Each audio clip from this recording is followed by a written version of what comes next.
오피스텔을 주거용으로 임대하고 세입자를 전입신고를 못하게 하면 주택수에 포함되지 않는다고 알고 계시는 분들이 정말 많이 있습니다.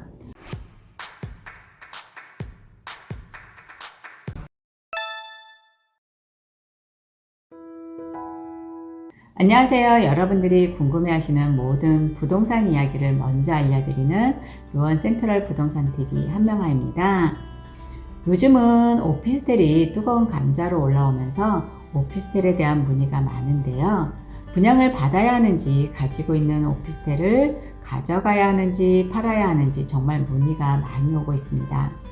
이는 루원시티 내 내년 1월에 입주해야 하는 SK 리더스뷰 1차 오피스텔 726실을 시작으로 각 단지마다 오피스텔을 보유하고 있기 때문이기도 하지만 아파트 규제가 많아지면서 주택 대체제로 그만큼 오피스텔에 대한 관심이 많아졌다는 얘기이기도 한 것 같습니다.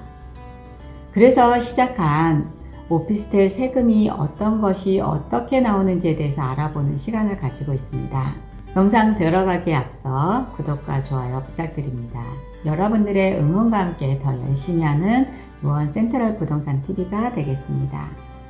오피스텔이 어려운 것은 주택을 매수하면 영원히 주택이고 상가를 매수하면 영원히 상가인데 오피스텔은 업무용과 주거용으로 왔다 갔다 하기 때문에 고객님들께서 더 어려워하시는 것 같습니다. 예전에는 주거용으로 업무용으로 왔다 갔다 하니까 단점 투성이라고 생각했던 부분을 요즘은 주거용으로 업무용으로 왔다 갔다 가능한 오피스텔 잘 알고 이용하면 절세할 수 있기 때문에 오히려 이 부분을 장점으로 생각들을 하시고 오피스텔에 뜨거운 관심을 가지게 된 것 같습니다. 저번 시간에는 오피스텔 취득세, 보유세에 대해서 알아보았습니다. 주거용 오피스텔 구입 시 취득세 중과 여부, 또 다른 주택을 취득할 때 보유한 주거용 오피스텔로 인해서 중과 여부 판단 시 주거용 오피스텔이 취득세에서 주택수 포함 여부, 그리고 주거용 오피스텔 보유세인 재산세와 종부세, 이렇게 취득할 때 취득세, 보유할 때 내게 되는 보유세에 대해서 알아봤었잖아요. 이번 시간에는 주거용 오피스텔 양도세에서 다른 주택의 비과세 및 중과 여부 판단 시에 주택수 포함 여부와 주거용 오피스텔의 비과세를 받을 수 있는지 여부에 대해서 알아보도록 하겠습니다. 부동산에 있다 보면 오피스텔을 주거용으로 임대하고 세입자를 전입신고를 못하게 하면 주택수에 포함되지 않는다고 알고 계시는 분들이 정말 많이 있습니다. 이런 분들을 위해 오피스텔을 실제 주거용으로 사용하면서 전입신고를 하지 않는 경우 어떻게 되는지까지도 한번 알아보도록 하겠습니다. 양도세는 실질과세 원칙에 입각해서 부과하는 세금입니다. 서류상 업무시설로 되어 있고 전입신고가 되어 있지 않는다고 해도 사람이 주거로 사용하고 있다면 주거용으로 사용한 것 때문에 주택으로 인정해서 양도세가 결정됩니다. 그래서 양도세 중과에 따른 주택수 판단 때 가장 어려운 부분이 오피스텔이 주택이냐 아니냐를 결정하는 부분이라고 모두들 생각하고 있습니다. 이 실질과세란 형식이나 공부에 상관없이 그 실질 내용으로 과세한다는 원칙인데요. 공부상 업무시설로 되어 있고 전입신고를 안 했기 때문에 서류상 공실처럼 보이니까 이건 주택이 아니고 그냥 공부상 그대로 업무시설이라고 얘기하고 싶은 건데요. 보통 오피스텔이 취사 및 난방이 가능하여 주거용으로 사용이 가능하고 실제 오피스텔 소유자나 세입자가 주거용으로 사용하고 있다면 실질과세 원칙에 따라 아무리 공부상 현재 공실이고 업무시설이라고 해도 주택으로 본다고 보시면 되십니다. 오피스텔을 주거용으로 임대하면서 세입자가 전입신고를 하지 않아도 주거용으로 사용하고 있다면 주택으로 본다는 얘기입니다. 이는 오피스텔 관리실 입주자 카드를 열람하거나 수도세, 전기세, 세금 내역만으로도 아주 간단하게 주거용인지 업무용인지 판단이 가능합니다. 그래서 임차인의 전입신고 여부와는 관계없이 오피스텔을 보유하고 있다면 그 오피스텔의 주소에 사업자 등록 여부와 실제 사용 여부를 확인하고 과세를 하기 때문에 임차인의 전입신고 여부에 관계없이 실제로 임차인이 해당 오피스텔의 주거로 사용하고 있다면 그 오피스텔은 주택으로 간주되고 있습니다. 그래서 내가 가지고 있는 주택을 매도할 때 일시적 2주택이나 다른 특례가 적용되지 않는 이상 양도하고자 하는 주택은 비과세가 되지 않을 뿐만 아니라 주거용으로 사용하고 있는 오피스텔로 인해서 다주택으로 중과 적용되고 있습니다. 그럼 이때 주거로 사용하는 오피스텔 세입자를 퇴거시키고 진짜 공실로 만든다면 내가 매도하고자 하는 한 채밖에 없는 주택은 진짜 1주택이 될까? 이렇게 생각해 볼 수 있는데요. 아닙니다. 예규에 따르면 현재 공실이라고 하면 전 임차인이 무엇으로 사용했는지에 따라서 이 오피스텔은 주거용인지 업무용인지를 판단한다고 하니 조심하셔야 될 것 같습니다. 그리고 여기서 또 한 가지 알아두셔야 하는 부분은 내가 1주택과 1오피스텔을 소유하고 있다가 내가 가지고 있는 주택을 매도하기 위해서 오피스텔을 진짜 업무용으로 사업자 등록하고 업무용으로 용도를 변경하였다고 하더라도 내가 보유하고 있는 1주택을 바로 매도하시면 절대 안 됩니다.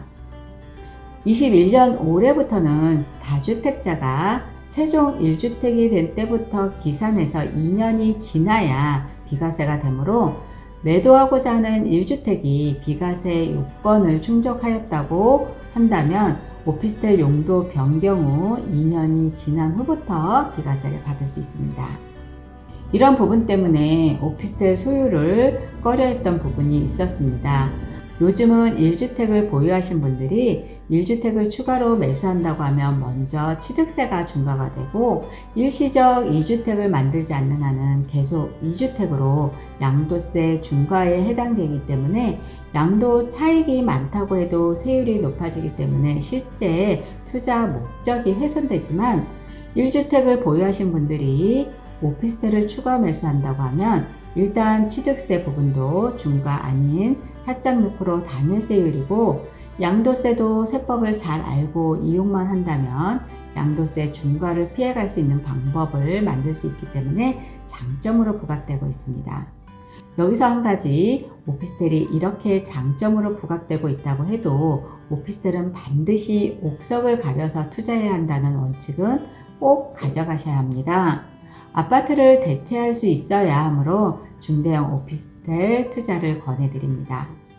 그리고 저번 시간에 말씀드렸던 것처럼 올해 21년도부터 분양권도 주택수에 포함되기 때문에 양도세 부과할 때 주택수 계산에 들어가지만 오피스텔 분양권은 어떤 용도로 쓸지 결정되지 않았기 때문에 오피스텔 분양권은 주택 양도시 주택수 계산에는 넣지 않는다는 부분도 장점입니다. 그럼 지금까지 오피스텔이 주택 매도 시에 매도하는 주택의 양도세에 미치는 영향에 대해서 알아보았다면 오피스텔 자체 양도세에 대해 알아보도록 하겠습니다. 오피스텔을 업무용으로 사용하면 오피스텔 매도 시 건축물 양도세가 부과되기 때문에 2년이 지나면 일반 세율이 적용이 됩니다. 양도 차익에 따라 일반 세율이 적용되므로 오피스텔을 아무리 많이 보유하고 있다고 해도 매도 시 중과세가 적용되지 않고 일반세가 적용이 된다는 점도 따지고 보면 오피스텔 투자의 장점이라고 볼 수 있습니다. 그럼 오피스텔은 비과세란 없을까를 생각해 보면 오피스텔도 1주택처럼 비과세가 있습니다.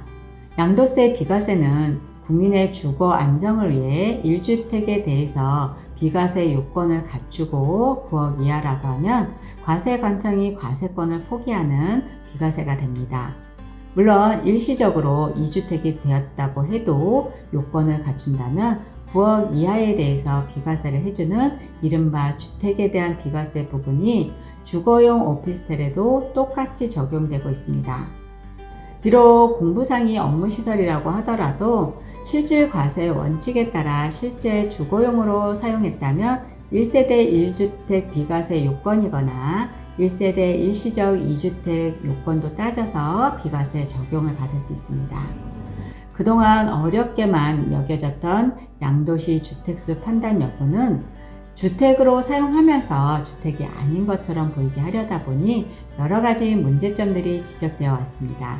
실제 주거로 사용하면 여러 가지 방법을 동원한다 해도 과세관청이 소명 자료 요청할 때 피해갈 수 없어 주택으로 판명된다고 보시면 되십니다.